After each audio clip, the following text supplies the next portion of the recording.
தீர்க்கும் திருவே போற்றி இதெல்லாம் தீர்க்கும் திருவே போற்றி பக்தியில் ஆழ்ந்த பரமே போற்றி பக்தியில் ஆழ்ந்த பரமே போற்றி விளையாட்டு எப்படி இருக்கு? விளையாட்டு எப்படி இருக்கு?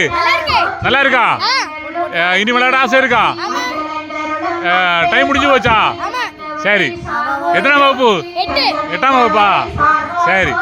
நீ எத்தனாம் வகுப்பு? விளையாட ஆசை இருக்கா? இனி விளையாட ஆசை இருக்கா? அப்படியா? சரி.